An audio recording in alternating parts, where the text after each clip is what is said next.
Assalamualaikum warahmatullahi wabarakatuh.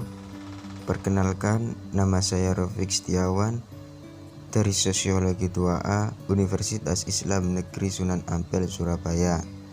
Di sini saya akan mempresentasikan hasil kerja saya sebagai pemenuhan tugas mata kuliah Psikologi Sosial dengan judul Edukasi Penggunaan Media Sosial untuk Kalangan di Bawah Umur. Sebelum masuk lebih mendalam, mari kita berkenalan. Apa itu media sosial? Media sosial merupakan sarana dan prasarana komunikasi melalui perangkat aplikasi yang terhubung dengan internet. Menurut Andreas Kaplan dan Michael Heinlein, mendefinisikan media sosial sebagai sebuah kelompok aplikasi berbasis internet yang dibangun di atas dasar ideologi dan teknologi Web 2.0 dan memungkinkan penciptaan dan pertukaran user-generated content. Web 2.0 menjadi platform dasar media sosial. Mari kita masuk bagaimana fungsi media sosial. Menurut pandangan Miguel, fungsi media sosial dikategorikan dalam beberapa poin. Yang pertama, informasi. Yang kedua, korelasi. Yang ketiga, kesinambungan. Yang keempat, hiburan. Yang kelima, mobilisasi. Fungsi media sosial yang pertama yaitu informasi yang dapat meningkatkan inovasi, adaptasi, dan kemajuan.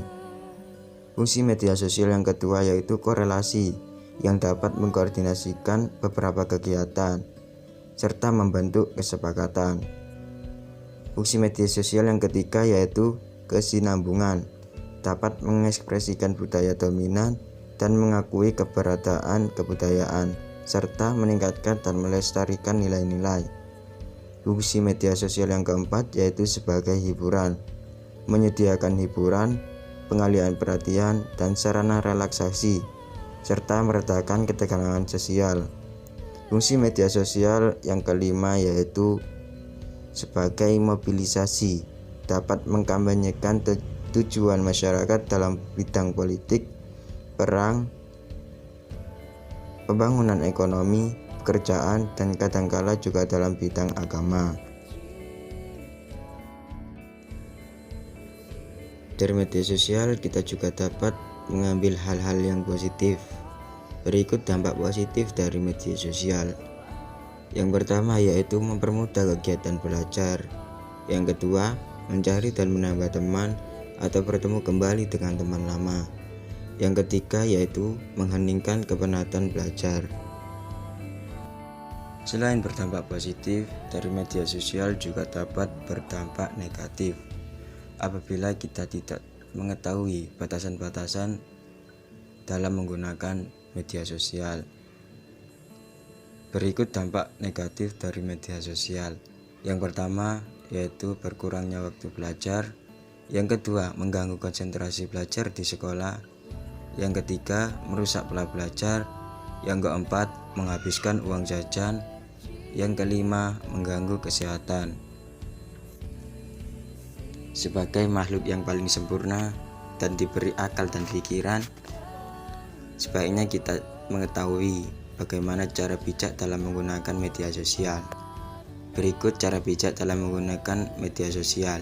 Yang pertama yaitu menjaga sikap atau etika. Yang kedua, menjaga privasi. Yang ketiga, menghindari akun negatif toksik. Yang keempat, membatasi penggunaan sosial media. Yang kelima, gunakan untuk sarana personal branding. Cara bijak dalam menggunakan media sosial menurut agama Islam. Setiap muslim hendaknya bijak dalam menggunakan media sosial dengan mengedepankan etika, logika, dan perasaan, serta berbagi nasihat yang baik, bijak, dan ikhlas. Dijelaskan dalam Quran surat An-Nahl ayat 125 yang artinya, serulah manusia kepada jalan Tuhanmu dengan hikmah dan dengan pengajaran yang baik, dan berdebatlah dengan mereka dengan cara yang baik. Sesungguhnya Tuhanmu, dialah yang lebih mengetahui siapa yang sesat dari jalannya, dan dialah yang mengetahui siapa yang mendapat petunjuk. Quran surat An-Nahl ayat 125.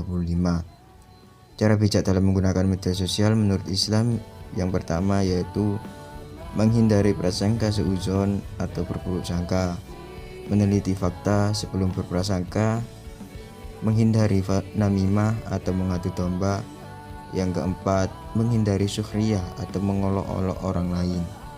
Saya ucapkan terima kasih dan semoga apa yang di video ini dapat bermanfaat bagi diri saya sendiri dan orang lain. Wassalamualaikum warahmatullahi wabarakatuh.